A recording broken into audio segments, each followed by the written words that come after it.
Hello, welcome to the Artist Hub on the Gold Coast. My name's Clay Smith, and today I'm sitting here with Joe, and we're going to just have a chat about his work as part of our Hub Talks. So, Joe, the first thing that fascinated me about this work when I was introduced to it by Rick was it's a bunch of found, especially the boat. There's a bunch of, is it found objects that you find, and how do you go about finding those things to create the work? Yes, a kind of like any kind of object, stones or bits of brass that I find in the street, and I like collecting things. So I'll take them because I find them attractive for some reason.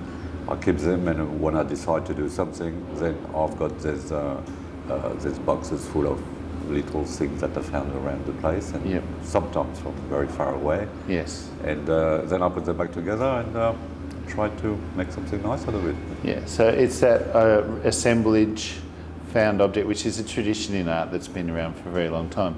And then, you've got New York in particular. I can think of a few artists who used to do combines, and they would find weird things around the studio and put sculptures together. Rauschenberg was one in particular that I'm thinking of. So were you influenced by some other artists with this idea of assemblage?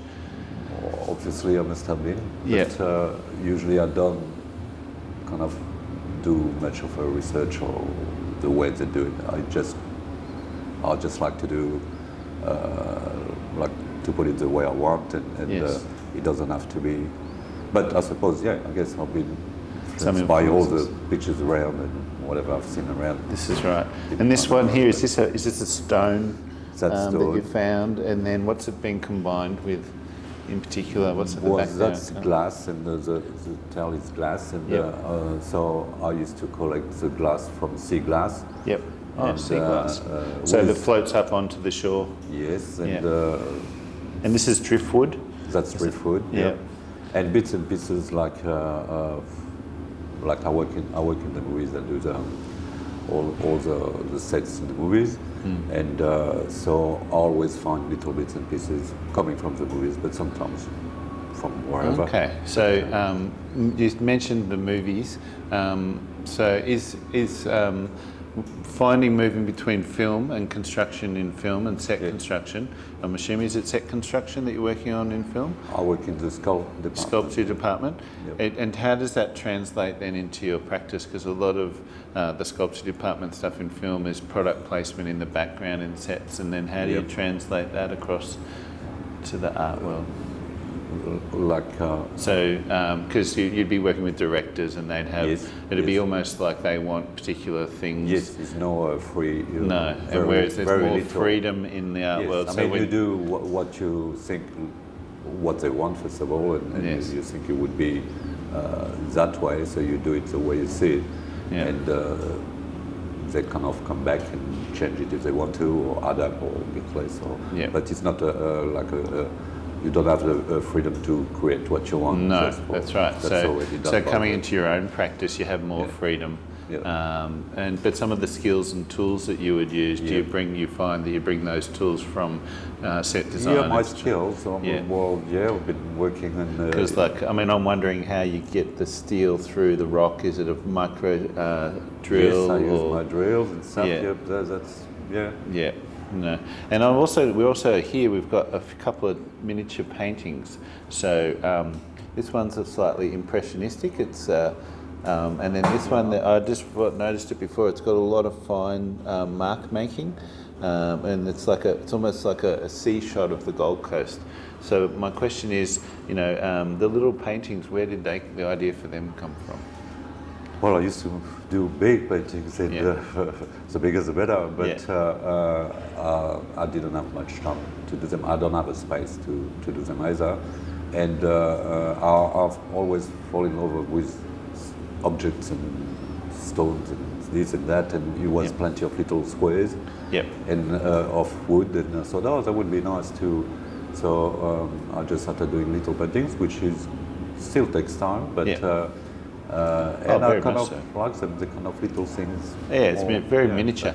Because I've worked small before, but I've never worked at that miniature level, and so the fine motor skills to get in so deep on that is unreal. So you'd obviously use a zero brush or yes, I use everything I can find. I don't have I'm not kind of following or like I need that kind of.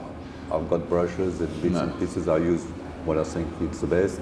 And so you use other tools to paint with. What other tools would you use? I've got little sculpting tools or little palettes. You call that palette knife. Yeah, very small ones that I use at work too. Yeah. And anything. It's just like, I like to create things. Sometimes it doesn't have to be. It doesn't have to have a message or anything. It's just like the beauty of stuff together. So tell me about some of. You said before you painted bigger works. Yeah. So what are some of the bigger works that you've done over the years? Where are they? No, like what ideas or images or objects have you painted in bigger works? It's mostly landscape and kind of abstract paintings and So I like the mixing of colors. Do you use photography at all in the landscapes, or do you paint on set, or is it from memory? Because this one's like the Gold Coast. I can see that from the ocean. I just there's no pictures. It's just like I just like to sit down and start painting and with colors and whatever comes out. Have you done? I'm not sure. Is this a particular place as well in the other small one? No. So there's an element of real location, and then sometimes it's imagination. Yes. So I like that part of it, like the imagination, and the creation of something that comes from who knows. That's right. And I like that. So and look, I'm looking at this boat, and you've got I'm looking at the objects, and there's little, almost like rusted metal through here, and then I'm not even sure what this is. It's like a found object, but it's like a copper. That's one tools that I use at work. But and then at the end here, it's like a paintbrush. That's my paintbrush. So it's been inserted into the work, and then it's like a badge or a button. It's just like a really unusual combination of things, and then painted, and it looks.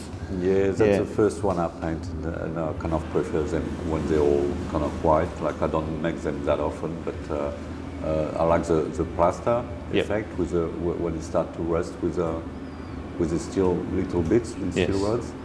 That combination of media is just with the plaster. It's just it has a very rustic aesthetic. It looks like something that an old pirate would wash up on the sea, and he's like, it's a special treasure. So thank you for your time today, Joe. Thank you very much. Appreciate it. Thank you.